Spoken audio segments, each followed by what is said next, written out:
बिस्मिल्लाहिर्रहमानिर्रहीम। अस्सलाम वालेकुम। Welcome to the daily cooking with Simi. आज हमने बनाया जी चिकन कोरमा, बिल्कुल आसान तरीके से और मज़ेदार चिकन कोरमा हम बनाएंगे। उसके लिए ले लिया मैंने 1 कप कुकिंग ऑयल, उसको पैन में गर्म होने के लिए रख दिया था मैंने। और तकरीबन 3 मीडियम साइज़ के प्याज, इनको बिल्कुल बारीक कट कर लिया रही। और उसके बाद हम प्याज को डालेंगे पैन में और इसको करेंगे हम ब्राउन।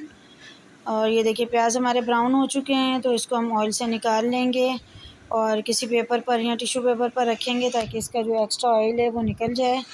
और इसके बाद हम इसी ऑयल के अंदर ऐड करेंगे 1 टेबलस्पून भर के लहसुन को मैंने बिल्कुल पेस्ट की शक्ल में जो है वो पीस लिया था।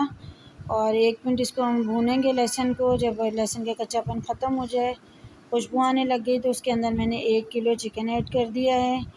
और चिकन को हमने उस वक्त तक भूनना है जब तक इसका कलर चेंज हो जाए। ये देखें इसका कलर चेंज हो गया। अब इसको मैं बना रही हूँ शान कोरमा मसाले के साथ। जब आपको झटपट बनाना हो, अचानक से मेहमान आ जाएं, तो आप कुछ मिनटों में जो है वो शान कोरमा से बेहतरीन रिज़ल्ट हासिल कर सकते हैं। तो इसके अंदर एक मैंने पूरा पैकेट डाल दिया शान कोरमा मसाला का। उसके अंदर मैंने शामिल की है 500 ग्राम दही। और दही को फेंटा नहीं है ताकि हमारा कोरमा जो है वो मज़ेदार सा देगी टाइप का दानेदार बने। तो दही डालने के बाद इसको जो है वो 2 से 3 मिनट हमने भूना है। उसके बाद मैंने इसको थोड़ी देर कवर कर दिया था चिकन गलने के लिए, तकरीबन 10 से 12 मिनट। और उसके बाद जो हमने प्याज निकाले थे ऑयल में से, उसको हाथ की मदद से चूरा करके वो भी ऐड कर दिए।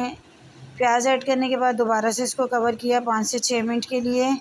और ये लीजिए जी हमारा मज़ेदार झटपट चिकन कोरमा रेडी है। और बिल्कुल मज़ेदार हमारा चिकन कोरमा बना है शान कोरमा मसाला से। तो आप ज़रूर बनाइएगा और कमेंट बॉक्स में हमें बताइएगा कि आपको कैसा लगा।